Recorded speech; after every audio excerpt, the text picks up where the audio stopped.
Hello, Virgo, and welcome to your reading for the 2 weeks, beginning with December 18th, 2023, which is when I'm actually recording this. I'm a little behind, so I apologize for that. There's been a lot going on, and Mercury is currently retrograde, so I've been having a few issues trying to get things sorted out. But this is going to be from December 18th through January the 1st, 2024. I have some traveling to do over the holiday, so I would like to get the end of the year reading for you now, and we will resume weekly readings again in January of 2024. So if you are new to this channel, I would like to say welcome. Thank you for joining me, and I hope that you find this reading enlightening. If you do, please consider subscribing to the channel, hit the like button, and leave me a comment if you feel so called to do so. And if you're returning to this channel, welcome back. It's good to have you again. I did want to mention, I do have some people have been offering me donations, so I want to just say thank you so much for those of you who have donated money for these readings. I really appreciate it. If that is something that interests you, if you feel called to do that, I do have a link to my PayPal donations link, which goes to Chthonia, which is my main website and business and podcast and all that. And that is in the link in the description below. I also want to mention that I have a business called Transition Life Coaching. It used to be called Liminal Reiki, just as this channel is called Liminal Tarot.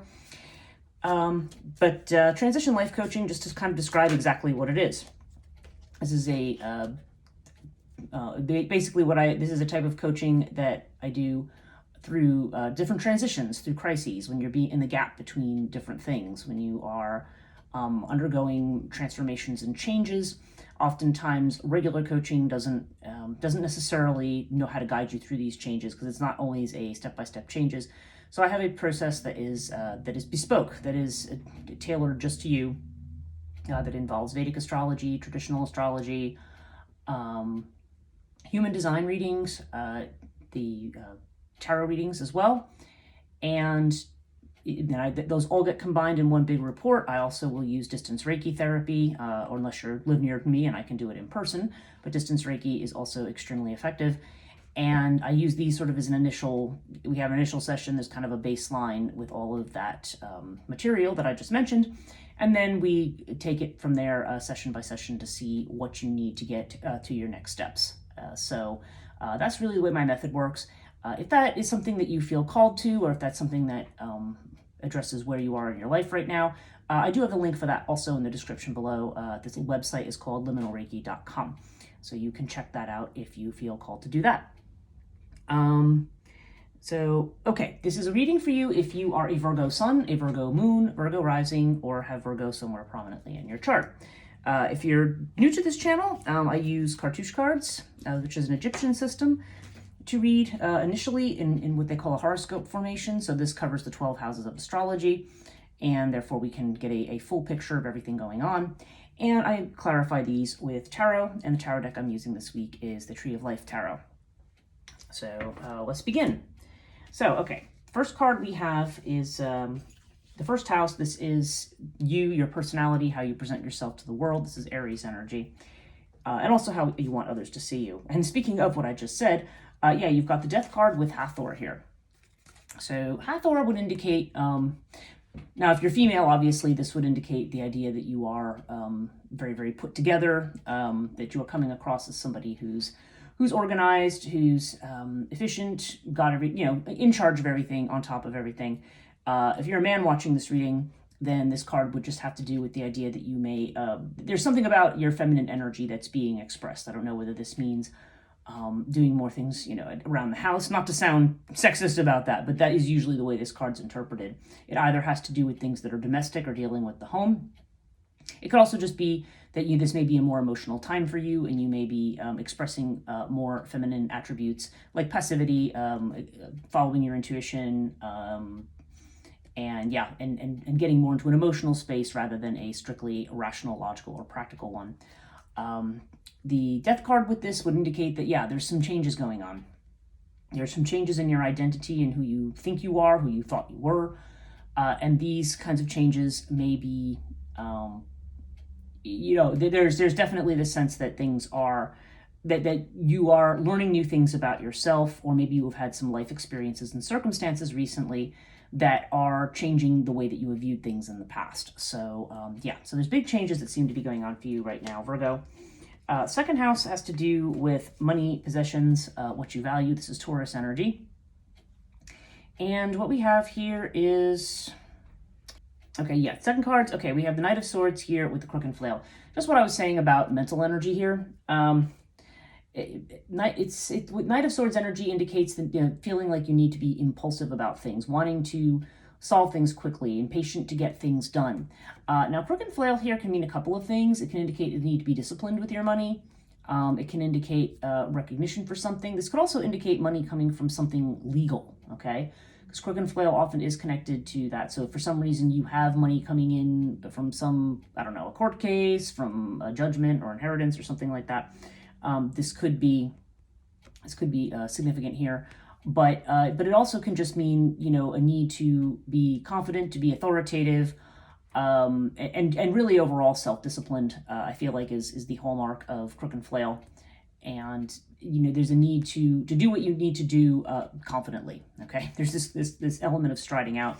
But with the Knight of Swords, it is also kind of cautioning you not to be rash with anything. Don't make any on-the-spot decisions.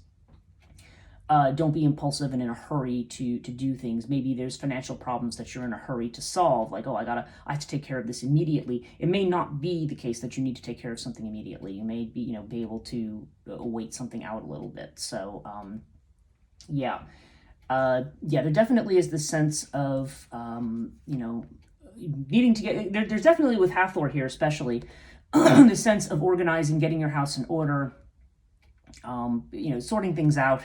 But also not doing anything too quickly. So take that as it resonates. Okay, third house, this is Gemini energy, and Gemini has to do with communication, short journeys, travel, sibling relationships, self-effort if you're in your own business. It's worth noting, as I think I said, I don't know if I said that at the beginning of this reading or not, but basically Mercury is retrograde right now, which is why at least one reason why I'm late with these readings, because of all the little obstacles and upsets that have gotten in between and technical problems. And yeah, that can bring technical problems with electronics. It can bring communication issues, messages not received, messages misunderstood, can mean travel delays. So yeah, and the reason I mention all this is because you've got Seth in the third house here. So there could be something to do either with, this could have to do with short-term travel, because this would be more like travel back and forth between your home maybe and somebody else's. This is not travel over long distances. Maybe, something within an hour or something. It would be short-term travel. And so there seems like there's going to be delays, obstacles, or problems in this area. There could be some miscommunications, perhaps some issues with siblings. And if you are in your own business, this might be a time when maybe you're feeling, maybe you're not liking the bottom line at this time of year. Maybe you're running into an obstacle with something you're trying to do. It could be a small one, doesn't have to be a big one. And we have it with Buckle of Isis. So Buckle of Isis has to do with fidelity. It has to do, faithfulness to something or a situation. So this could be suggesting that, it could be telling you to stay faithful to a situation. This also is about sacrifices that we make that are rewarded, okay? So I feel like you may be putting some effort in. You may be hitting a wall with some particular situation. It may leave you frustrated. And Buckle of Isis is saying, no, your efforts are in fact going to pay off. If there's a delay in communication, it may be just saying, just be patient, or just keep at whatever it is that you're doing, and that this will be sorted out. You will see the reward in time. You have it with the Art of Temperance here, and which is usually just temperance or just art in some decks. And so this has to do with keeping things in balance, keeping the peace. This could be potentially a mixed message or a quarrel with somebody. And this may be saying that as much as you may want to, I don't know, somebody could annoy you and you might want to pop off at them, verbally. But temperance to me would be saying, just try to keep on an even keel, try to keep your cool. Don't let somebody test you or pressure you. This is definitely about keeping the peace in some kind of a situation, or just trying to keep things in balance.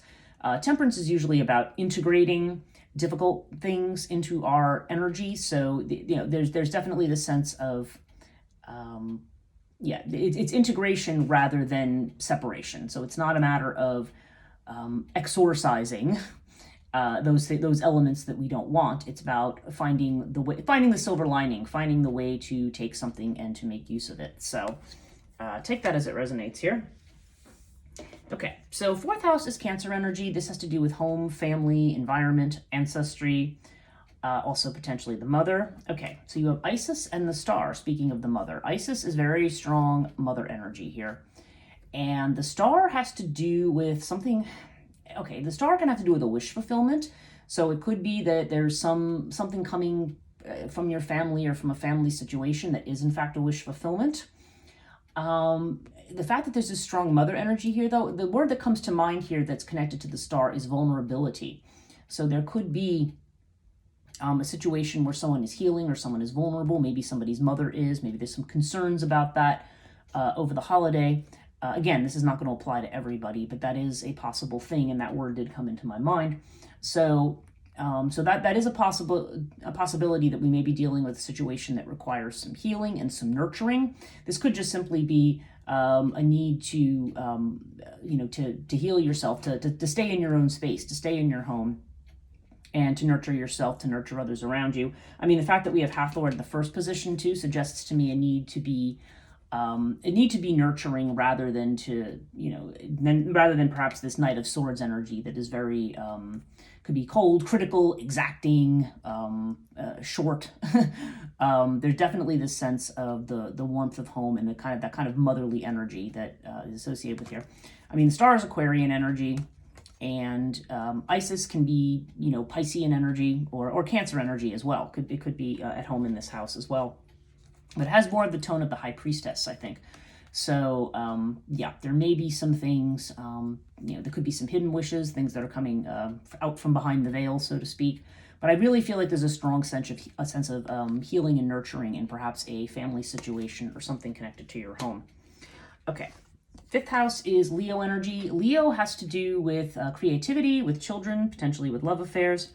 Yeah, and we have Princess of Cups with water, so there could be some good news coming in here. The princesses are like the pages, and they do tend to bring news. Page of Cups would be good news. It would be happy news. If there's anyone there who is looking for love or a love relationship, there's a strong emotional element here. Water represents emotions, but also a situation that is unfixed. So there could be something, or if something has been stuck or stagnant, this is suggesting that motion, movement, or action is on its way. And with the Princess of Cups, this could be coming in the form of a message for somebody. So, yeah, see how that resonates. If it's not, this is not a case where you are getting into a love affair or looking for one, or, pages sometimes are children as well. So this could be an emotional situation with a child, or it could be something, again, a stuck situation that comes unstuck.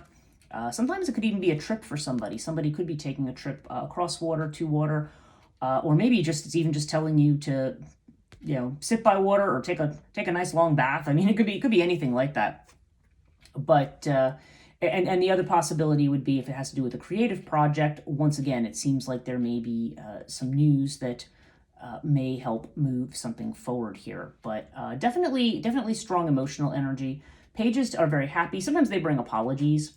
The Page of Cups in particular, but it can also just be some kind of a message that is either loving or of a very emotional nature. But it's actually a very positive energy here. Seeing it next to the star and Isis, I feel like this is there's almost a kind of emotional relief in this.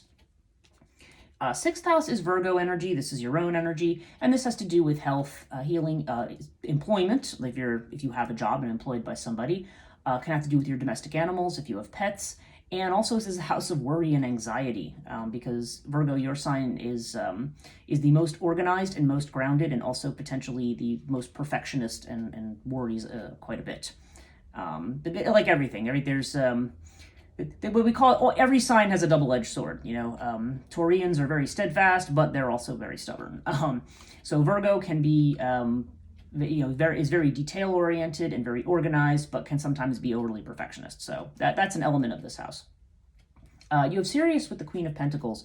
Okay, again, there's this Queen of Pentacles energy. So I feel, Virgo, like you are, I don't know. I mean, a Queen of Pentacles could be worry about a particular person. Pentacles has to do with earth signs, so this could be Taurus, Virgo, another Virgo, or Capricorn. It can also just have to do with you. This could be because you are Virgo. There could be some of your energy here. Sirius may have to do with physical situations. So typically in this house of health, Sirius would have to do with the need for exercise or something having to do with the physical body.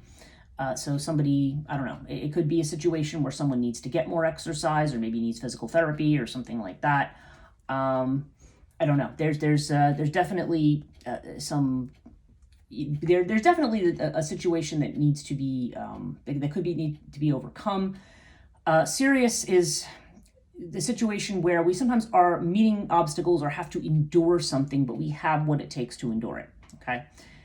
It can also indicate needing to think outside the box on a particular situation. So, in concert with the Queen of Pentacles, I would suggest that this means that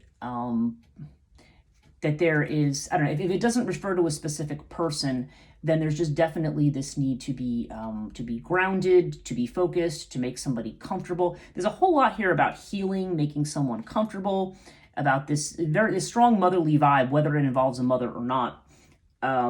Yeah, there's definitely this sense of just needing to try to keep things in balance in a time when I feel like there may be some miscommunications, or there may be some difficulties, or maybe somebody is I don't know, somebody could be going through something physical, or maybe physically not feeling well in some way. But yeah, there definitely is this strong sense of keeping our emotions together, focusing on comfort, focusing on nurturing, and that kind of energy. Okay, seventh house is partnerships. So if you are not married, this would be a card that might deal with your prospects for marriage. If you are looking to get in a business partnership or you're in one, this also has to do with legal partnerships of all kinds. And if you are married, this could have to do with your spouse. But this definitely has to do with significant partnerships. And we have Ankh with the Five of Cups. So this is interesting. So the Ankh is definitely a good indicator of a love relationship. So for somebody here, this may be, there may be a situation here that has that may be changing. You may have a love affair here that's now going to move. If it's been stuck in a non-committed situation, maybe it's going to now move to a committed situation. I mean, Ankh doesn't often have to do with committed relationships, but it's in what they call a quote-unquote permanent house. So that's why I believe that this has to do, for somebody, this is this movement from love affair to a higher level of commitment. But the Five of Cups also indicates the need to let go of the past with something. So it could be saying that more love can be brought into a relationship by letting go of past hurts and past patterns in something. There's definitely a need to drop something or to let something go. If this does have to do with a business partnership, then it would, to me, this would just indicate more harmony that could be achieved, or being able to get to where you want to be by letting go of some kind of a past situation. So take that as it resonates. Eighth house is Scorpio energy. This is the house of transformation. So this has to do with, big changes and transformations, also other people's money. Now we have Nephthys with the Nine of Pentacles. So Nine of Pentacles is definitely a strong financial omen. So this could indicate monies that are coming in from somewhere. There could, this is other people's money, not your own. This is often, again, legal things, inheritances, legacies, gifts. But you also have it with Nephthys. So there's a sense here that this is something, there's something that's not happened yet. There could be a sense of waiting for something to happen. And this does seem to be tied to financial independence in some way. So I don't know. I feel like there are when Nephthys shows up, it's basically saying not yet on something. It's not yet, and whatever it is you are waiting to happen, perhaps if there's a legal settlement, perhaps I don't know. Perhaps if you have somebody who's close to passing, which again, this is absolutely not true for everybody. It could just simply be saying no, now's not the time. It's not going to happen yet. But when it is going to happen, this is going to be hidden. Like there's definitely a sense of something where you don't have the information yet. But there's definitely, nines definitely have to do with getting towards the completion of something. So I do feel here like the Nine of Pentacles is ushering you towards a more secure situation and the end of something perhaps that is unstable. So whether this has to do anything with legacies or other people's money or not. There's definitely the sense that this kind of security, I feel like, is coming. You know, you're coming to the end of some kind of travail. This is, the word on this card is gain. So there's definitely, this is about financial gain and security, that it, you know, again, independence, financial independence. But it may be something that, you know, you don't quite see the circumstances yet.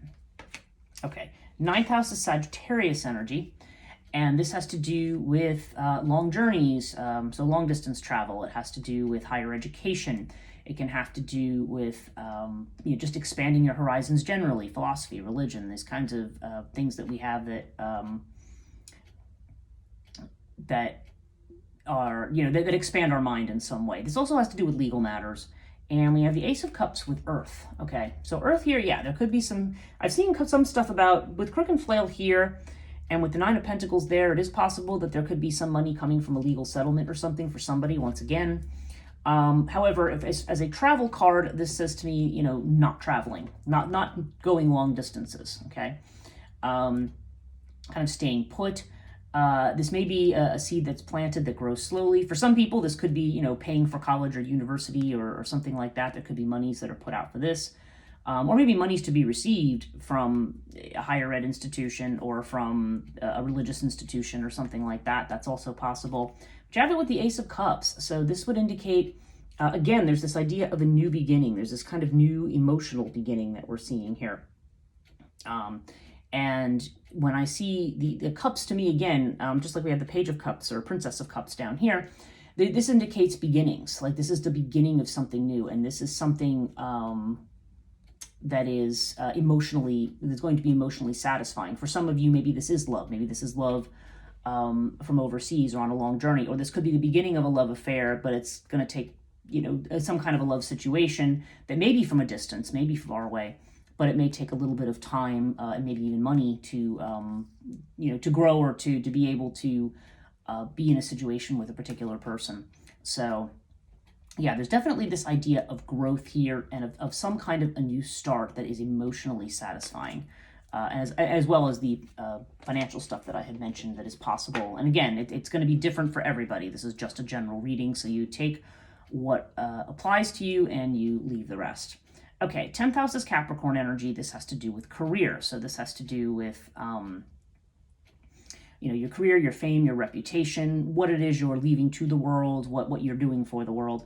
And you have the Twins with the Sun. So, okay, in a career setting, this would indicate some kind of a partnership or working with someone on a career situation. That working together is going to be, with the Sun, this is going to lead to happiness. So whether this is somebody who has a marital partner or a lover or somebody who they care deeply about, who's going to be in partnership with them and lead to this happiness, or just somebody who you just get on really well with in business. This would indicate, you know, being able to work with someone. And yeah, and the Sun is Leo energy. It's very, very strong here. Definitely this idea of happiness. So I feel like the light is going to be shining for some of you on your career, on your reputation, or at least on the efforts that you are making towards something. And it does seem to be something that's either there's going to be another person involved here, okay? So whether this is somebody who is a partner in business or whether this is just somebody who is acknowledging or recognizing something that you do or is just working with you on something, take it as it resonates. But that's coming up in the 10th house here. Okay, 11th house is Aquarius energy. And Aquarius has to do with friendships, your networks, your goals, hopes, and wishes. And okay, we've got Horus with the 10 of Wands. For somebody, this is definitely stresses that dealing with the family that need to be put down, okay? Family or maybe even with a friend. Horus has a very strong family connotation to it. And with the 10 of Wands is like a burden that you feel like you're carrying and you need to put it down, okay? There's something that you're going to finally be able to put down with regard to something. And I don't know. It's interesting because we're seeing like a wish fulfillment here in the home. So that's what's making me think this could be a family situation for somebody. If it's not a family situation, this could just be, seeing the twins over there, this could be support from somebody. It could be support from someone in your friend network. This could just be saying you're going to get through to the finish line and you're going to be victorious in something that you're doing. But there's definitely, again, like I'm seeing these 9s and these 10s. There's a sense that something is coming to a close here. That something that has been making you anxious or taking up your time and energy is going to be coming to a close. So yeah, take that as it resonates here. 12th house is Pisces energy, and this has to do with what's hidden, what you don't know, what you're afraid of, the things that you don't show to people. If the first house is what you show, this is the house of what you don't show. Okay, and you've got Lotus with the 7 of Wands. So yeah, there's definitely you have this definite determination to, you may be stressed out and you may feel like other people are attacking you in some way with the 7 of Wands. And so there's definitely this sense of feeling like you need to stand your ground. Lotus would also indicate a need to relax and calm the mind. Perhaps that's the reason we're seeing all of this healing energy right here. But there's definitely a sense that unconsciously, either you may feel attacked or you may think that that's hidden from you. Like maybe you think people might be saying things behind your back or criticizing you or something like that.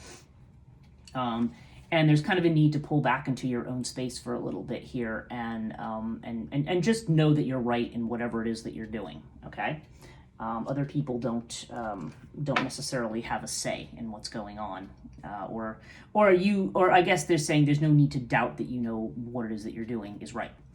Okay, overall you have the Princess of Pentacles, and you have the Sphinx card. Okay, Princess of Pentacles is like the Page of Pentacles. So this is, again, another new beginning. This is our second page in this reading. And the pages tell us that we are at the very beginning of something. They are, you're definitely at the beginning. You're kind of making a new start. There's like a new project. There could be new people involved. There's always like messages coming in or a new start here. But we also have Sphinx. So Sphinx can indicate secrets being revealed, things kind of being excavated that maybe have been hidden. But also there's a sense of passivity here, a need to wait and see. I mean, I'm looking at it with this Nepenthes card here. And yeah, there's definitely this sense that you are in a waiting game for something.